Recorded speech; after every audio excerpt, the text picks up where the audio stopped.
Welcome to Chapter 24 on automating drawings. Automating drawings is all about getting the automatic functionality out of SolidWorks for creating views and displaying other information on a 2D SolidWorks print. The first thing that you've got to do to take advantage of automation in SolidWorks drawing creation is create some good templates. I'll create a drawing here from a template. Go to the New drop down, and I'll find my drawing templates. You can have your templates in a separate folder, which will create a tab on your new SolidWorks document dialog, or you can just put them in with your regular part and assembly templates. I've labeled each of my templates according to some special function that it has. If it's just a general B-size drawing, then I label it that way. If it's for a specific customer or a specific layout or purpose, then I'll label it that way. In this case, I'm going to use the Mastering 2-page B-size drawing. So when I open this up, it'll be blank, but it'll have 2 pages, Sheet 1 and Sheet 2. These outlined views on my drawing are called Predefined Views. So if I put a part on this drawing, it will automatically populate those views. I've also got some information set up in my sheet format. And this is something we've learned about previously, but it bears going over it again. Some of this information is going to be brought in directly from the part or assembly's custom property information. For example, the description of the part we put up here, the file name of the part will be here, the file name of the drawing, once it's saved, will be placed into a special location. Also, some of the fields on here are kind of smart, so it knows that it has 2 sheets, and this is the first sheet. It knows what the overall scale of the drawing is, and it can get the revision level, again, from custom properties. Materials, checked by, drawn by, all these things can be set up to be filled out automatically. So let's pull a part onto this drawing. So if I click on Drawing View 1, it opens up the property manager for the drawing view, and I can insert a model. Now I can browse here, and let's put the dump truck frame in the drawing. We'll open that up. We'll say OK. And that populates all the views because they were all projected from Drawing View 1. From here, we can go ahead and create section views, detail views. We can even bring views onto the second sheet, and all sorts of automatic things are happening. You notice that we mentioned that the description and file names would go into fields in the sheet format, and here we are.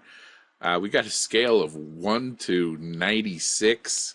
You might want to change this to something more rational, or I actually do like to have odd scales on my drawings to prevent people from trying to put a scale on the drawing and trying to actually measure from the sheet of paper.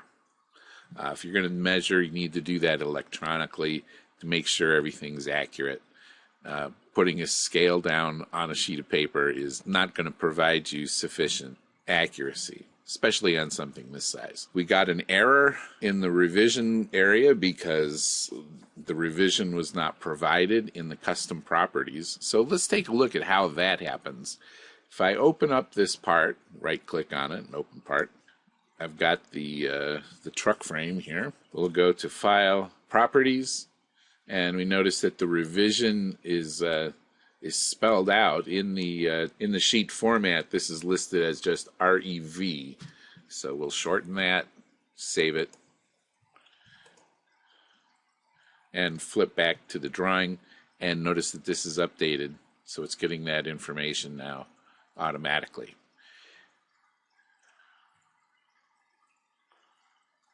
If you have an assembly drawing, we can shift over to Sheet 2 and insert a drawing view in here. We'll just say Model, and we'll browse for that. I'm going to put the whole dump truck on here and just place the view. Now we can project views if we want. Let's put an isometric view. It's always nice to have an isometric view. You can take this view and change it to a shaded style if you want to do that. It's often great to change your views to high quality, but remember, this is going to it's going to increase the size of your drawing file, and it's also going to take more time to work with. So depending on your computer, the size of your data, and your level of impatience, you may want to just work with the draft quality until the very end when you're getting ready to print out your drawing, when you can jack it up to high quality at the end. Okay, so now we've done what we need to do there. Another thing that's a great automated function in a drawing, especially an assembly drawing or a weldment drawing, would be to get a bill of materials, or in a weldment you'd call that a cut list. So we'll select a view and go up here to get a bill of materials.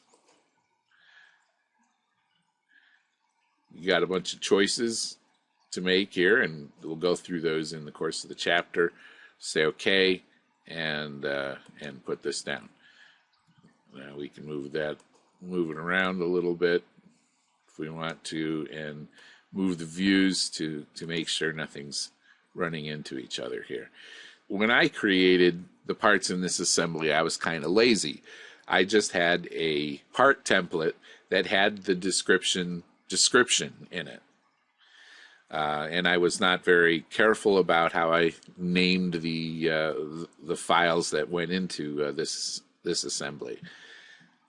So the bill of materials is a great way to pull that information automatically from your parts and your assemblies into the drawing.